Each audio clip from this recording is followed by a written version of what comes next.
What's going on, everybody? Welcome back to Talkin' Sports with Jake.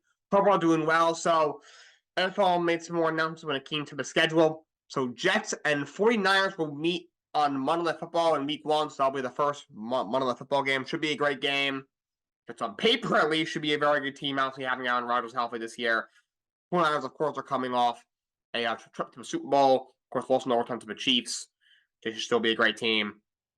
So, I'm praying as a Jets fan that Monday Night Football ends a little better than they did last year. Yes, and Jets did beat the Bills in overtime last year, but Aaron Rodgers also tore his Achilles 4 plays in. So hopefully, at least they get through that game fully healthy. That's going to be a tough game for them to win because the Lions are one of the best teams in the league, but hopefully, that game at least starts off a little better, if nothing else. Chiefs and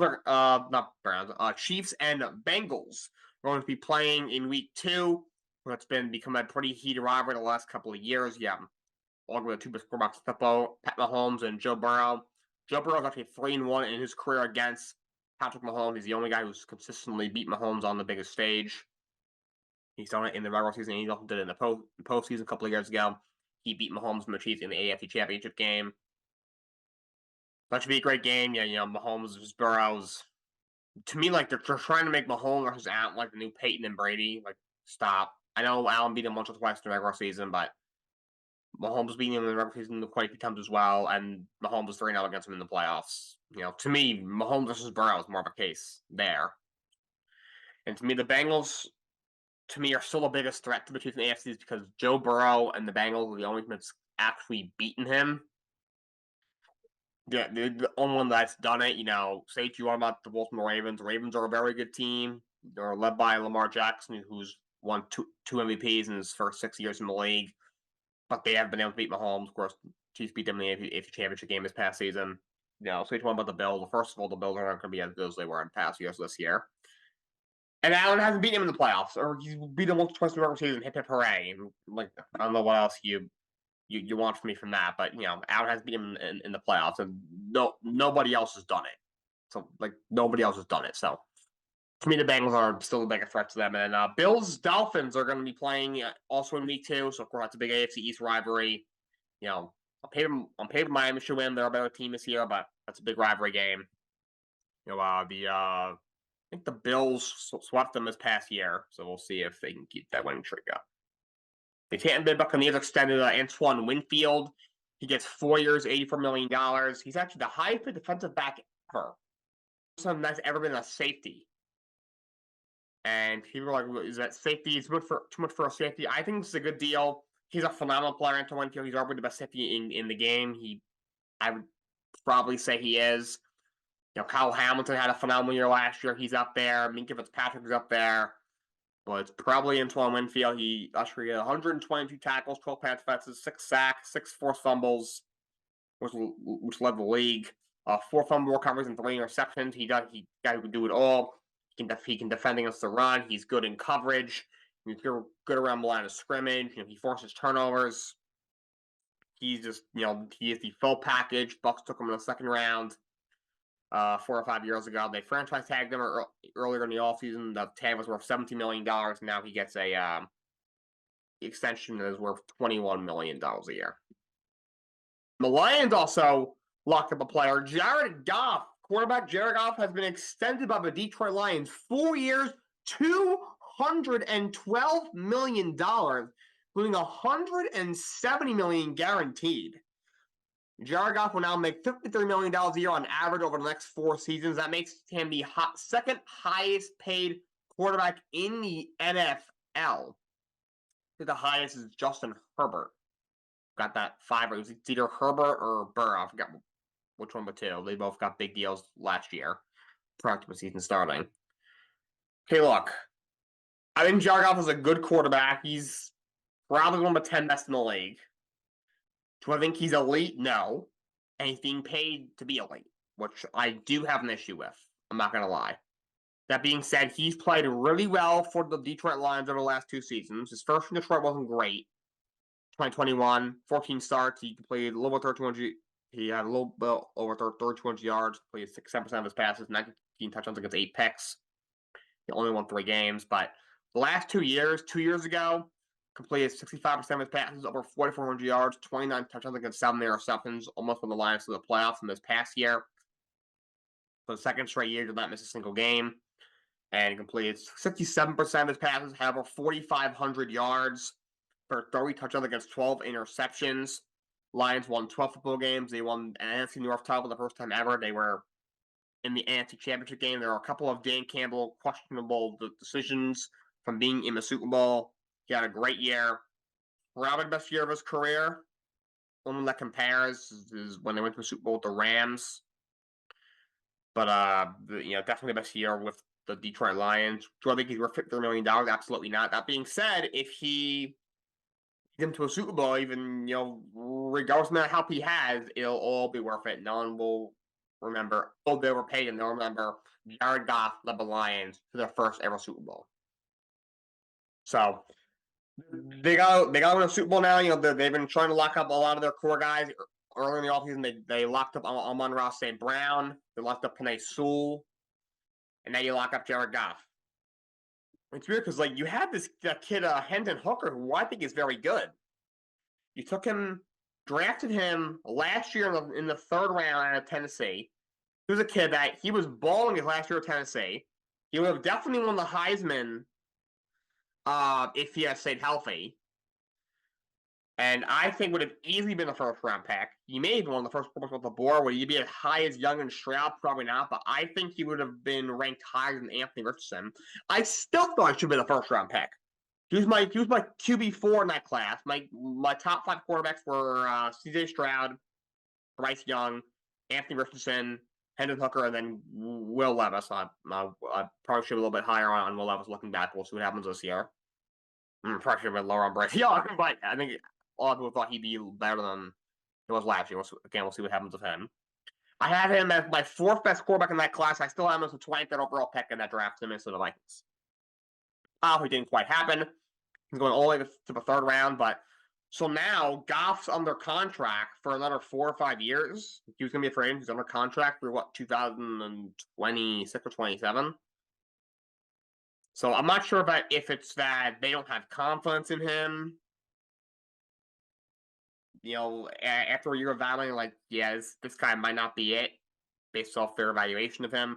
Maybe they do plan for him to take over, but opposed to taking over, maybe the plan was for him to take over in 2025. Maybe I think it's more towards 2026, be more like a Jordan Love thing, where it's for 3 years opposed to 2 years. Like you see, usually quarterbacks don't sit for more than a year, maybe 2. Maybe he'll for 3 years. Maybe you did it so you could move off of Goff after 2 years of the contract, but. Or maybe we don't want Jared Goff to be unhappy if he's playing in the last year of his deal. We're going, we're these quirky little underdogs. Everyone's like, "Ooh, yes, your Lions are finally good." Now, they're going to be convinced it's going to be good every year, so people aren't going to like as much. Now there's expectations. Last year it was just, can you please freaking win the division? Can you please just, going to the year we did not think the division will be that good. Going through, all right, the division isn't that good. The Bears are the Bears. The Vikings aren't going to win as many games. They won't get as lucky as they did the year before. The Packers just lost Aaron Rodgers, and others are not going to be that good. All I got to do is win 9 or 10 games. Please just win the division. And of course, the division ended up being a little bit harder than expected. Minnesota would have probably made the playoffs if it wasn't for the injury to Kirk Cousins. The Bears came along at the end of the year. That came up a little short. The Packers were a lot better than expected, and the Lions ended up having a killer year, winning 12 games and going to the NFC Championship. Now it's like, all right, you definitely got to win the division. You probably have to be the second best team in that conference. Class A Francisco, it's Philly, who obviously we don't know if their locker room is settled. Dallas, it's Dallas. Something's going to go wrong. They'll win 10 games, I'm sure, but they'll lose in the 1st round. They'll find a way somehow. Dak Prescott and Mike McCarthy leading that squad. There's nobody really else in the conference. Atlanta will be much better. They should win 10 games maybe, but they're not going to go anywhere in the playoffs. They got to be one of the best teams in the conference, and it's time for them to win a Super Bowl. It's time. They're handing out all this money to all these guys. They've accumulated a lot of young talent through the draft. You have Dan Campbell, a guy who decision making is a little questionable, but is a good coach. He's done a good job. He's coach of the year last year for a reason. Now you have two great corners in Ben Johnson and Aaron Glenn. Ben Johnson, I'm shocked he's still there. I would think he's probably going to be gone after this year. He'll probably be head coach next year. Aaron Glenn, within the next couple of years, will definitely be head coach as well, I would think. He's gotten close the last couple of off-seasons as well. Not close as Ben Johnson, but he's done a lot of interviews. I'm sure within at least 2 or 3 years, he'll be a head coach somewhere. Like, you got to win now. Also, remember, you got Ben Johnson possibly leaving next year for be a head coach, and I think he's a big reason why Jared Goff played so well, because, at the end of his Rams time, he was pretty mediocre. It was considered a major downgrade when he was traded to the Detroit Lions for Matthew Stafford a few years ago. And he's gone and he's bowled out and he's played very well. So, Lions locked him up. So their time for the Super Bowl starts now. Otherwise, for basketball, then we'll get to the playoffs. For basketball and hockey, the closest thing out. J.J. Redick, James Borrego, and Sam Cassell are the finalists for the Lakers head coach job. I mean, look, LeBron's probably going to get fired in 2 years anyway. Let's be honest.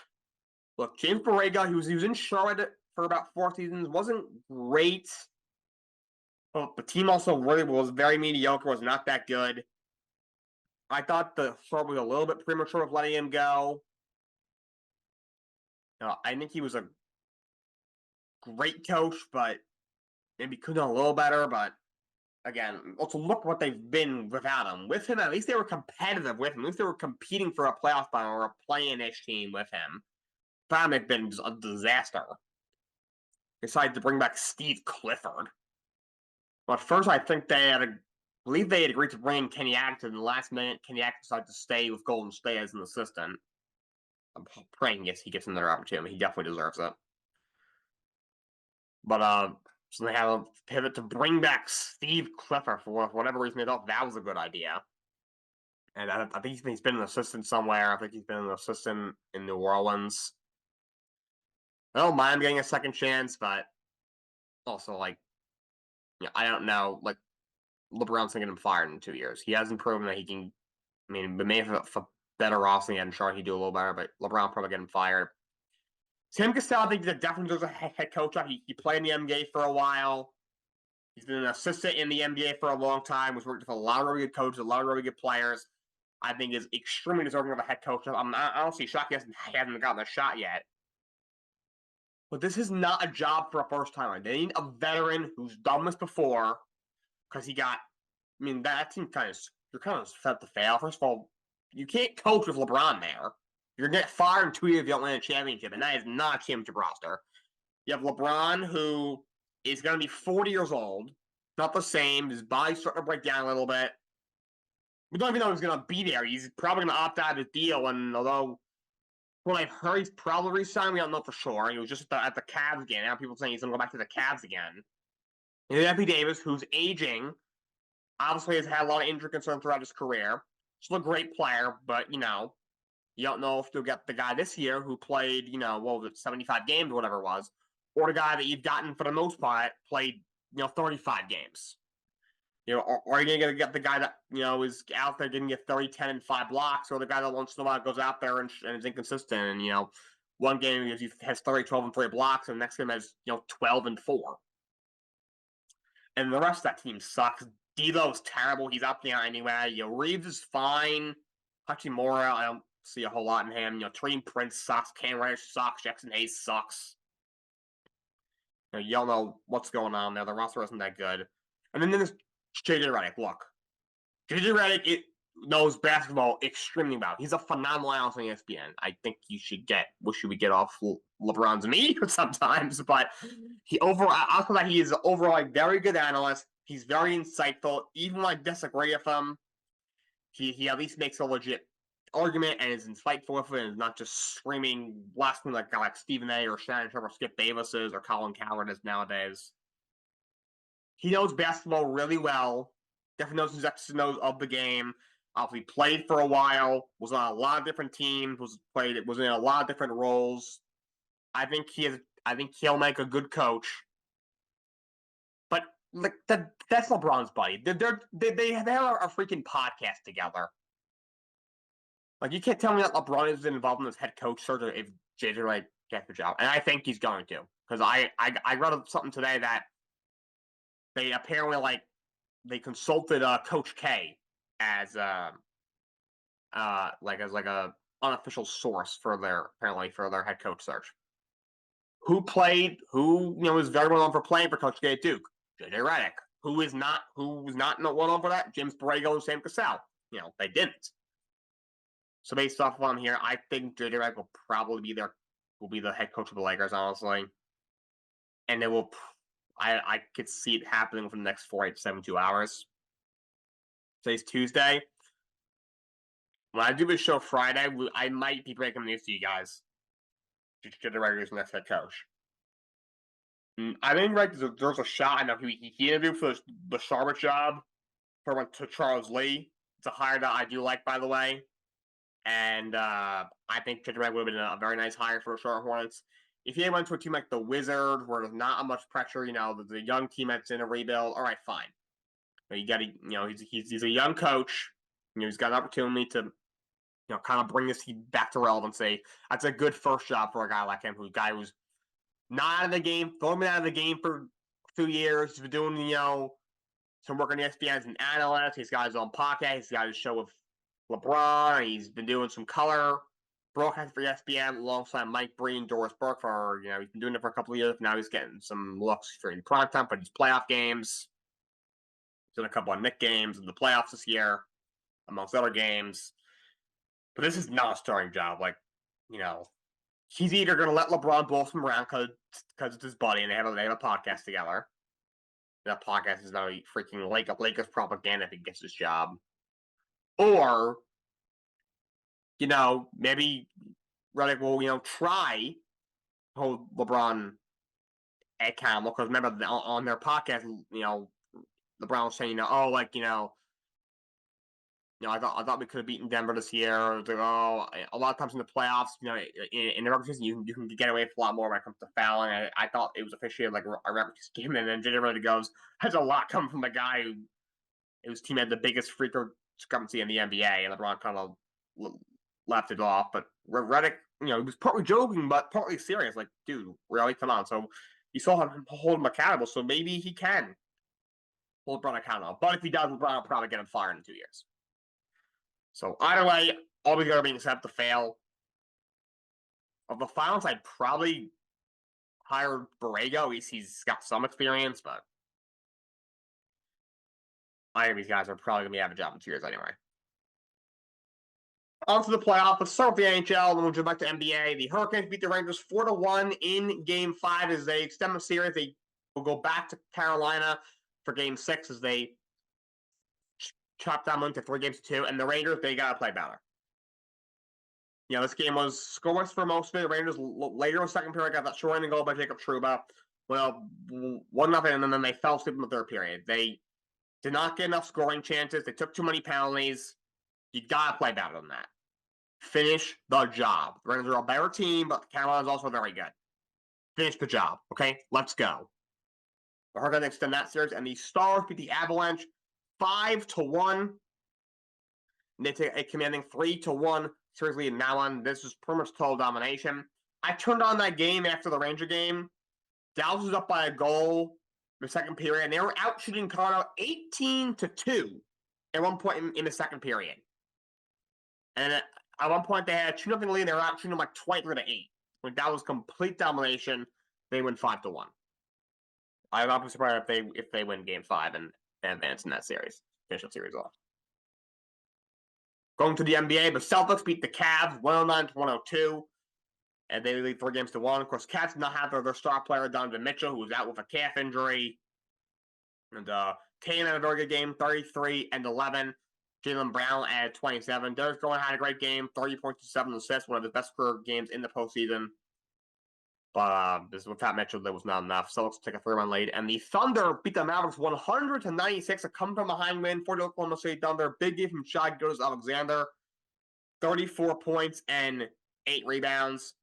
By the way, Luka Doncic, he's got to be better. I know he had a triple-double by 18, 12, and 10. He was not great. Crucial missed free throw. Dallas missed a lot of free throws. I think they missed 8 free throws. Luka went to the line, down by 2 in the final, what was it, 20 seconds of that game, whatever it was, 10, 10, 20 seconds, and he missed one. Then, down by 3, PJ Washington went to the line, and he missed one, and of course Chet makes the 2 at the end to ice the game. So, but the other come from behind, big hit from Shy.